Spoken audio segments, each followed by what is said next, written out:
All right. Hello, everyone. Today I wanted to go over my first official trade that I've made since not only starting this YouTube channel, but starting back up in trading.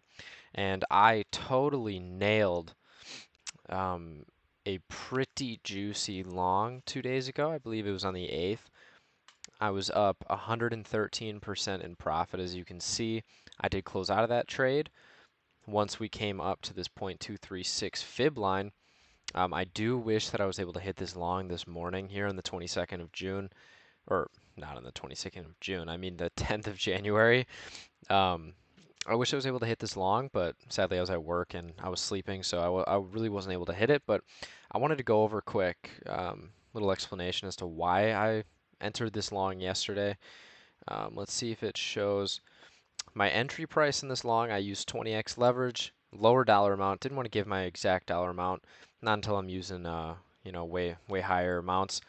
But 20x leverage, my entry price was 3,031.90 cents. I'll just move this off the screen real quick so that I can mark this. Um, Whoops, do this, and then we'll just change the dollar amount or coordinates. So we got 3031.9. Bam. And then let's make that thicker. Okay. So just to get a clear representation, and I entered right here. It was about at 1 o'clock, I'd like to say.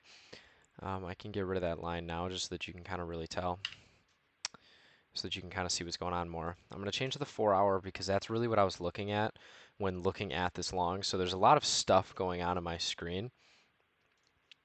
I will take some of this, but pretty much I'm kind of using, or I'm not going to even say kind of, I'm using Jason Casper's um, I don't know if you'd say strategy, but a lot of what he preaches, which is finding confluence in different indicators. So not only did I use market cipher, I use support and resistance, fib retracements, and fib extensions to be able to find an area of confluence where price is most likely going to either bounce or reject. And in this case, it is bounce because we have been in a downtrend now for quite a while. We came off of a huge dump. So at some point, price is going to find a bottom, whether it's a tiny move like this, which, I mean, in the grand scheme of things, look at how small this move is. And with 20x leverage, I mean, I know that I was up over 113%, but this is just what I closed it out at. This is what I finally saw. Um, I was up over that, and it really does not take much when leverage trading to be able to make good, solid profit. And it's kind of what this trade really showed me. I mean, yeah, it was over 6%, so I was definitely up over 120% in profit. I just was not looking at it the entire time. What I am going to do here is I'm going to just try to take everything off of my screen, and I'm going to kind of show you exactly what I saw. So I know that there is a weekly level here as well. Support and resistance. I will just get rid of this one as well. So what I'm looking for, first, you want to mark support and resistance levels for not only super big time frames, but you can look for shorter time frames as well. Obviously, the larger the time frame, the better. So if you ever see an area where there's a weekly level of support and daily level of support, I mean that could be a really strong level, and in this case, it really was. So when I looked at the chart, I already had some levels marked, but this first one comes to mind. This weekly level right here with these two candle bodies, neither of the bodies were able to close under about this 3110 level. And then if you look, I mean, have been other previous times, like price came up, candle body was not able to close. It wicked through, came down, did break, came down, rejected, came back up again, rejected, and actually bounced off, came up, rejected again, could not stick through. This is a pretty strong level of support. And I mean, there have not been that many, besides this last push up, haven't been that many areas where it's bounced off. So that's a pretty strong level. And if you go to the daily, you can see that it's kind of the exact same thing. I mean, it's the daily levels right next to it as well. I mean, you could argue that this weekly level there was support, or I mean resistance. But again, I'm looking at strong, strong support right below it. I'll mark that one daily, mark that one weekly. I'll change this one to yellow just so that you can see. So obviously there's a lot more levels than this in the entire chart, but for the sake of this trade, those are the two levels that I saw. And it's not that common that you're going to find weekly and daily levels that match up so perfectly like this. So when price came down, I mean that was already kind of a big like heads up like hey, a move might be coming right now. Um, then let's go to the 4 hour, and one of the tools that you can use is fib extension. So there's fib retracements and fib extension. Fibonacci is very important. It's actually pretty significant levels, and they kind of just give you possible zones or areas where price could either retrace or continue going in the event of a move. So the first one that I used is fib extension. So whether you're going, um, if you're going to be extending, doing the fib extension to see how far price is going to move up, you're going to do it differently than you would to see if price is going to go down. So in this case, obviously I'm not going to give that much of an in-depth tutorial on how to use fib extension. I can go over that later, but in this case for fib extension, for seeing possible levels that price will go when dumping, you're going to go from a swing high to a swing low to another swing high, and then you're going to see a couple important levels.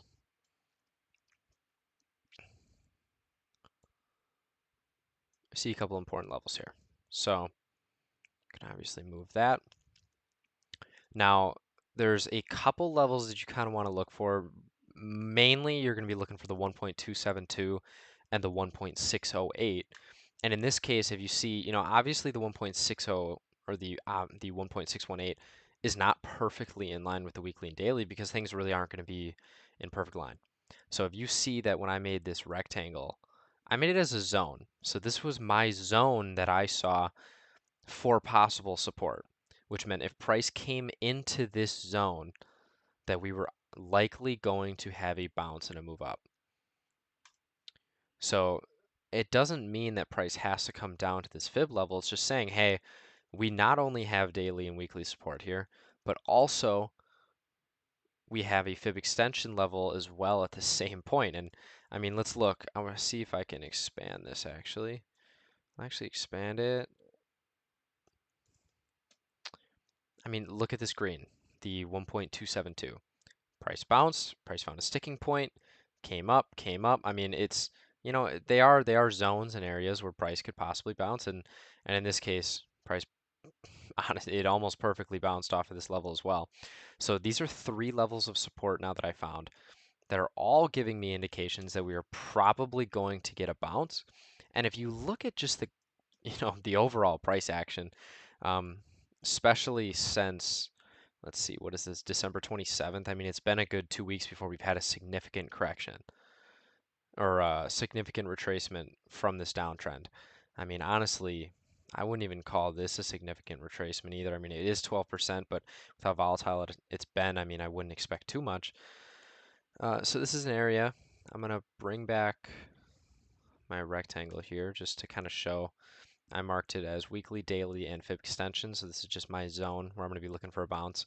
And then the last thing I'm going to be looking for are possible entries. So this is where you're going to want a tool like Market Cipher, because Market Cipher is actually going to give you the best indication of when to get an entry. So big tool that not only Jason Casper uses, but pretty much everyone uses with Market Cipher.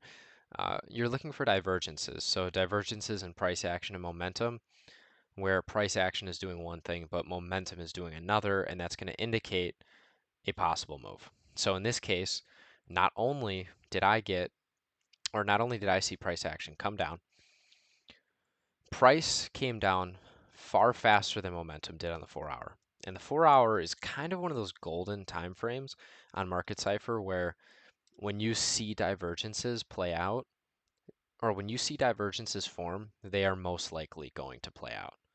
Um, it is it's very, I don't want to say uncommon, but it is less like it's almost it is definitely, in my opinion, or from what I've seen at least, more common, more than not, um, a divergence is going to play out. I mean, you can even look at this last one. Not even that big of a divergence. See price going up while momentum is going down. Bearish divergence forming here on the 4. And then what do we get? A huge dump afterwards. Um, Definitely something to look out for. And what I saw here is a divergence. So we see some big green dots, some big blue waves too in the 4 hour, and then I see price come down faster than the momentum does. And I actually kind of front ran it because I entered before this candle closed, before this wave closed, because I saw all the support and I saw how the momentum wave was clipping, and it looked like it was going to continue going that way. And obviously, if price continued, I had a stop loss, so I wouldn't have lost everything. But that's kind of the play you have to take. You trust your TA, you trust Market Cipher, and you just kind of see if things play out. So let's mark this. Turn that opacity up here so you can see it better. Yeah. So when you see a lower low form on price, but a higher low form on the momentum waves, that's a bullish divergence. Price reacted, got a nice move, boom. And then another important thing that I wanted to point out are fib levels as well. So there are fib retracement levels as well, and it's pretty crazy. I want to make sure that this is the area. Look at the bounce off of the 0.236 fib level, which is why I got out. Fib retracement levels are crazy accurate. They honestly are. So I know I wrote this fib retrace, or I drew this fib retracement out, obviously before this move to the upside was confirmed, because I was just kind of wanting to see where a possible target would be. And, that fib level is literally where there is also previous support, or resistance, I mean, from the same move. And price literally perfectly comes up and bounces off this 0.236 level and comes down. I think that's wild. It honestly is pretty cool when you're talking TA. It's cool to see these things actually happen right in front of you. So, fib levels are pretty important. I'm gonna continue. I'm going to continue looking out for trades. I do wish that I was able to enter this long as well because it does really look like we are forming a bottom here. It does really look like we're forming a bottom. I know I saw Jason Casper's video where, yeah, we are forming bullish divergence on Bitcoin as well. Bitcoin looked the exact same. I just didn't have any Bitcoin in my trading account. But yeah, first trade in the books, 113% profit. Let's keep this going. I'm looking to really up this trading account, getting some profit. And yeah, see you guys again for the next video on my next trade.